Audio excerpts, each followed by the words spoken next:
It's Gaynor from FitFish, and I'm looking forward to talking to you tonight about 3 ways to make your resolutions more effective. Now, I know we're only a few days into January, and you've probably heard lots of talk about resolutions already, but already some people might have started to drop their resolutions. I'd be really interested to know, as you're listening, just to type yes or no as to whether you made any resolutions or not. So if you made some resolutions this year, type yes.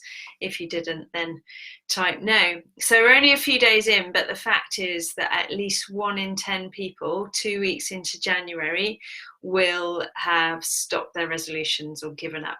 And that obviously, as you go through January and February, that gets more and more and more. And hardly anyone makes it to March, and hardly anyone makes it past the 6-month mark. So I just wanted to reflect a little bit on resolutions and give you some tips. And of course, January is a great time to start making goals and setting resolutions, but it doesn't end there. You can chop and change as you want to, make them more suitable to you throughout the whole year, but it's a great way of just getting us a little bit remotivated. So the first thing I want to talk about is what you do mostly that matters.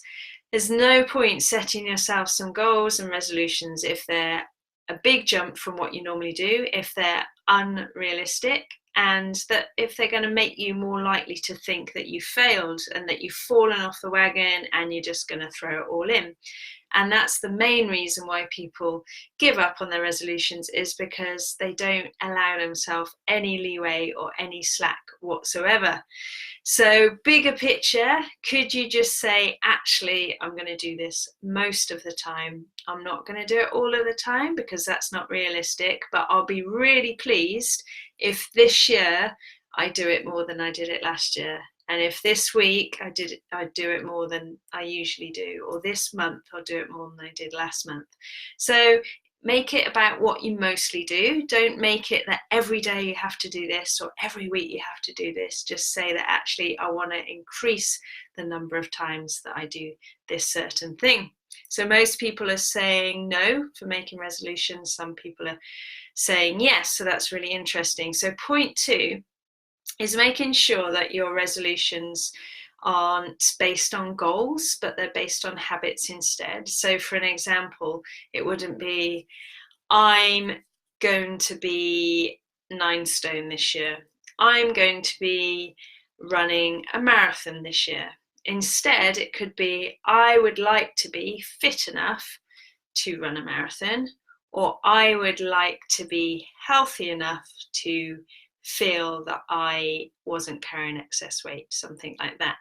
So something more about your habits than your goals, because if it was just based on your goal, what happens once you reach your goal, for a start? So quite a few years ago now, I was a bridesmaid and I had this goal, rightly or wrongly, that I wanted to be this ideal size bridesmaid. That was my goal.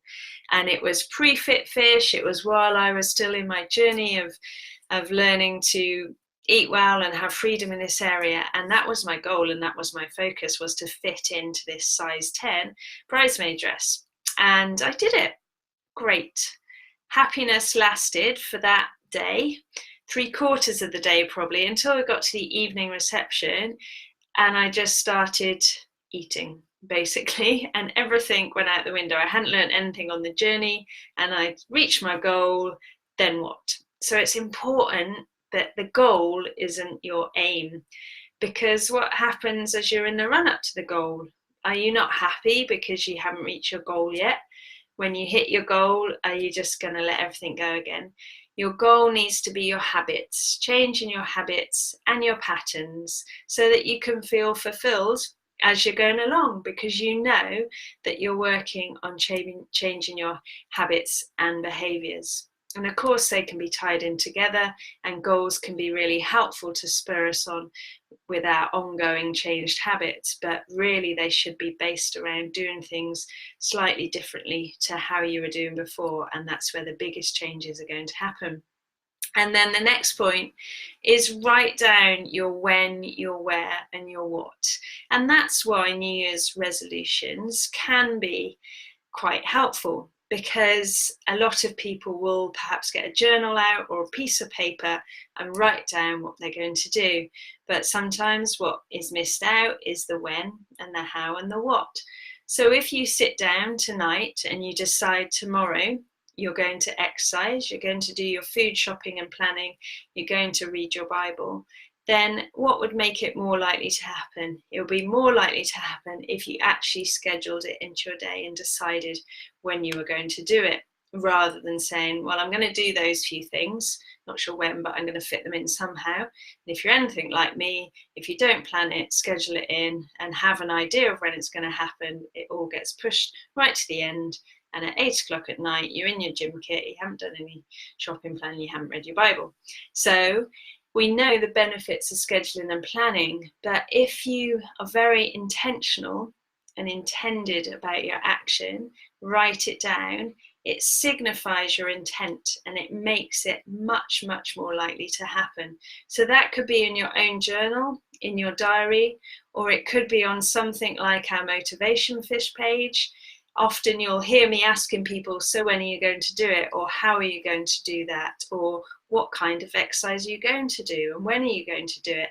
And by actually considering that and being intentional and intended about it, it is much, much, much more likely to happen. So I really encourage you to make notes of when you're going to do things and when you're going to do them differently, and use the group, use the support around, or just keep a note and track of it for yourself. So to recap then, think about what you do mostly that matters. Don't go for a big, right, I'm never going to eat after 6 o'clock again, or I'm never going to have another glass of wine, or I'm always going to get 8 hours sleep, because that's going to lead to some kind of failure and make you feel a bit rubbish and make you much more likely to give up. Whereas if you say, this year, I'm going to get to bed in general earlier than I did last year, or this week, I'm going to aim to mostly be in bed by 11 o'clock. That would be great. And number 2, make sure that your resolutions aren't based on goals, but are instead based on habits, and that these habits are aligned to what you want and what kind of person you want to be. It is good to have goals, and it can be really encouraging and motivating to keep your habits ticking over. But if that is your goal, then you're not going to be satisfied till you get there. And what happens if on the day, say you're doing a 10K event and you have a cold and you can't do it, then you'll feel like you failed. But actually changing your habits, so you could say something like, I would love to be fit enough to be able to run a 10K. Then it's all about the habits, about getting fitter. And number 3, write down your when, your where, and your what, to be intentional and intended about your actions, and work out when they're going to happen, where they're going to happen, how they're going to happen, and that will make you a lot more likely to make them happen.